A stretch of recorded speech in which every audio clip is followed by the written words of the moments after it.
স্বপ্না বিশ্বাস ভালো কাজ। তোমার যদি ইচ্ছা হয় ভালো কাজ করতে, তাহলে দ্বিমত না করে ভালো কাজে এগিয়ে চলো। ভালো কাজ করার ইচ্ছাটাই আসল শক্তি।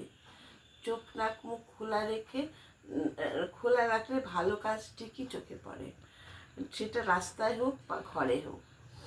ভালো কাজ করার একটা ভালো পরিণতি আছে। মনে ইচ্ছা না থাকলেও তুমি একটা ভালো রিটার্ন পাবে।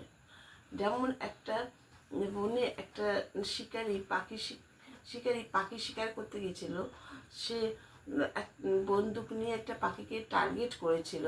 সেটা একটা পিঁপড়ে দেখে সে পাখিটাকে বাঁচানোর জন্য যখন শিকারি বন্দুকে টার্গেট করবে, সেই সময় তার পায়ে জোরে কামড় দিল।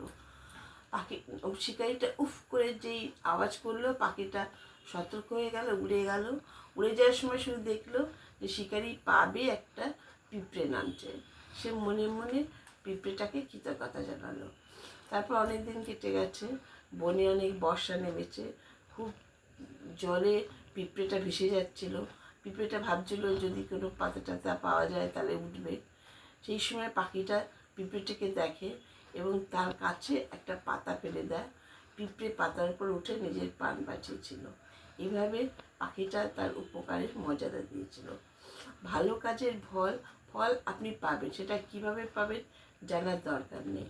ভালো কাজ করলে ভালো ভালো ফল পাবেনই। তাই জন্য আপনি ভালো কাজ করুন, নির্দ্বিধায় ভালো কাজ করুন।